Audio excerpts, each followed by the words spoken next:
이번 강의에서는 은퇴 후 직업 전환의 세 번째 시간으로 직업 전환과 관련된 어떤 적응 요인, 그러니까 다르게 말하면 어떤 환경이 직업 전환을 잘할 수 있는 환경이냐, 그 환경이 그러니까 우리가 선생을 하면서 만들어지는 환경이 되겠죠. 그 환경을 어떻게 만드는 게 직업 전환을 잘할 수 있는가에 대해서 살펴보는 시간을 가져보도록 하겠습니다. 이 부분이죠. 직업 전환 질을 결정하는 직업 전환 적응 관련 요인입니다. 어떤 환경이냐? 발달적 경험. 어릴 때 어떤 환경으로 경험을 했느냐?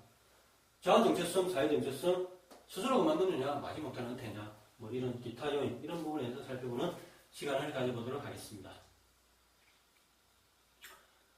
자, 직업 전환을 적응하기 위한 관련 요인. 첫 번째, 발달적 경험입니다. 발달적 경험은 뭐냐? 우리가 선수생활을 하면서 아니면 자라오면서 어떤 경험을 했느냐? 제일 중요한 게 운동선수들은 승리 지상주의, 승자만이 살아남는 적자생존, 뭐 이런 식의 어떤 사고방식이 무의식 속에 뿌리 깊이 박혀 있다는 거지. 그래서 2등은 필요 없다. 1등만이 살아남는다는 어떤 흑백 논리가 적용되는 거죠. 그래서 운동선수들이 좀 단순해요. 1등 아니고 2등은 필요 없다는 어떤 단순한 생각이 뿌리 깊숙이 자리 잡고 있다.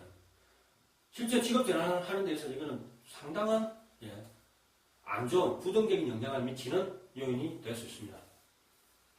그래서 우리 학교 체육 프로그램은 이런 성장의 기회를 제공해야죠. 지금까지는 운동부도 하면 무조건 운동만 시켰어요. 수업 시간 빼면서까지.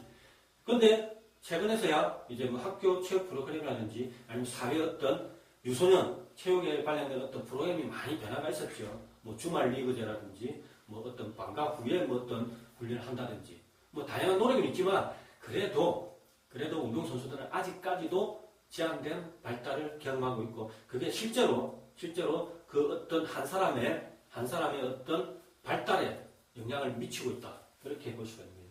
그래서 보다 전체적인 접근이 필요하다는 거죠. 그림 한번 볼까요? 아마 올림픽에서 은메달을 땄을 거예요. 고개를 숙이고 있잖아요. 고개 숙이면 안 돼요. 자신감을 쓰지 얘기했지만 이런 고개 숙이는 거는 나중에 그 다음 수행에도 영향을 미쳐서 부정적인 어떤 자기의 어떤 부정적인 감정을 유발시켜요. 그래서 2등 했다고 해서 이럴 필요 없어요. 가슴을 펴고 웃으세요. 그게 하루아침에 바뀌지는 않겠지만 장기적으로는 그런 어떤 모습을 보여주는 게 자기한테도 좋고 나가서는 그걸 바라보는 사람들한테도 도움이 될 겁니다. 그래서 이런 발달적 경험은 직업 전환에 부정적인 영향을 미칠 수 있다. 두 번째는 이제 정체성입니다. 우리 정체성이라는 것은 중요한 부분입니다. 운동하는 선수들이 운동에 관련된 정체성이 너무 크다는 거죠. 반면에 다른 분야의 정체성은 너무 작다는 거죠. 역으로 말하면 운동할 때는 좋습니다.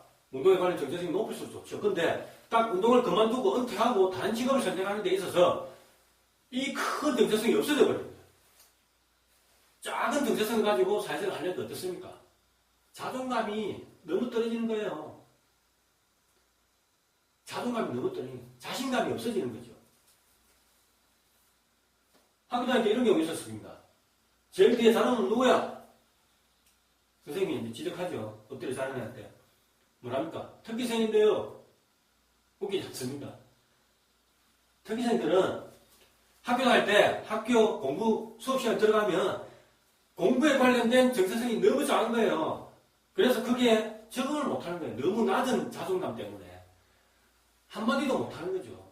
다른 친구들 공부 얘기할 때 자기는 한마디도 못하니까 그건 차라리 그냥 구석에서 자는 게 낫다. 그게 사회에 나와서까지 영향을 미치면 안 되겠죠. 그게 직업 전환, 직업을 구하는 데 있어서 상당히 부정적인 영향을 미칠 수가 있다. 그래서 자아 정체성, 이것도 중요한 어떤 요인이 될 수가 있다. 그다음 통제의 지각입니다. 내가 스스로 그만두느냐, 마지못한 은퇴냐. 거기에 따라서 우리가 은퇴 후에 직업 전환하는 그 과정에서 이런 차이를 보입니다. 내가 스스로 그만뒀다. 동기 유발됩니다. 나는 할 게 있으니까 그만뒀고, 내가 하고 싶은 거 열심히 하겠다는 어떤 동기 유발이 되죠. 자신감, 무력감도 상대로 낮을 거고, 생리학적 변화, 긍정적인 에너지가 막 넘치겠죠. 좋은 겁니다. 스스로 만드는 거, 예, 좋은 겁니다.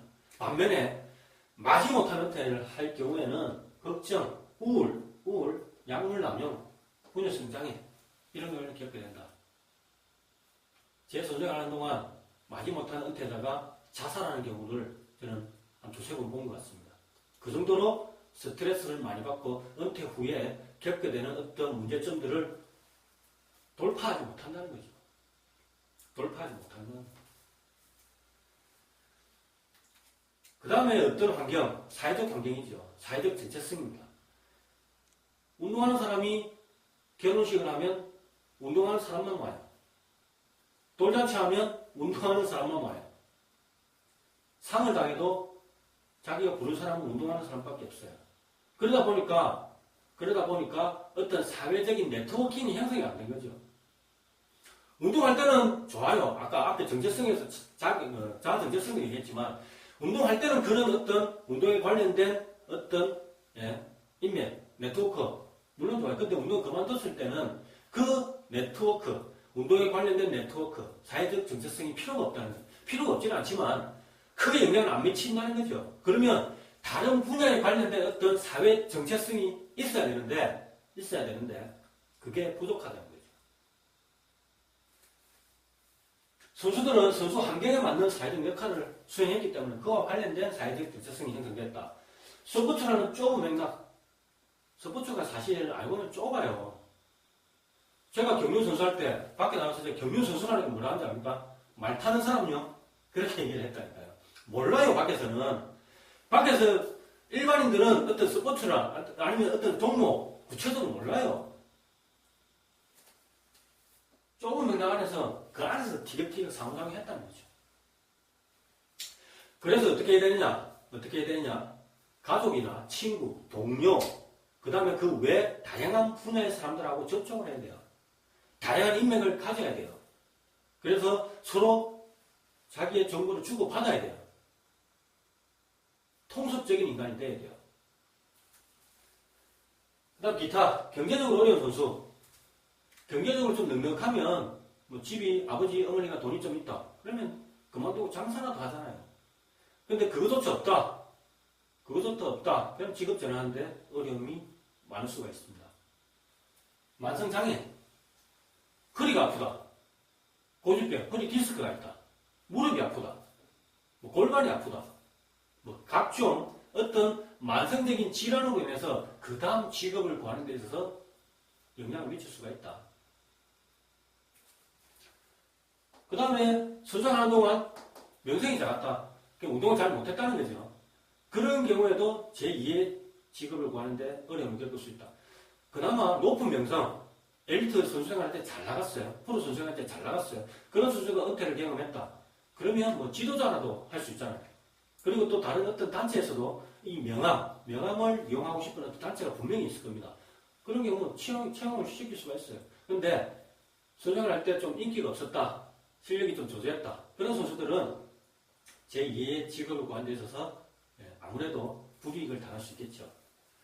그 다음 성별, 남자 여자에 따라서도 또 차이가 있겠고 배우자가 있냐 없냐에 따라서도 직업을 선택하는데 영향을 미칠 수가 있겠다라고 볼 수 있겠습니다. 자, 오늘은 은퇴 후 직업 전환을 잘하기 위해서 어떤 환경을 갖추는 게 좋으냐, 어떤 환경 속에서 살아오는 게 좋으냐, 그런 환경을 만드는 게 좋으냐에 대해서 한번 살펴봤습니다. 다음 시간에는 그러면 직업 전환을 잘하기 위해서는 우리가 어떤 자원을 이용할 수 있느냐, 내가 이용 가능한 자원은 뭐냐, 그런 것에 대해서 살펴보는 시간을 가져보도록 하겠습니다. 오늘 강의는 여기서 마치겠습니다. 감사합니다.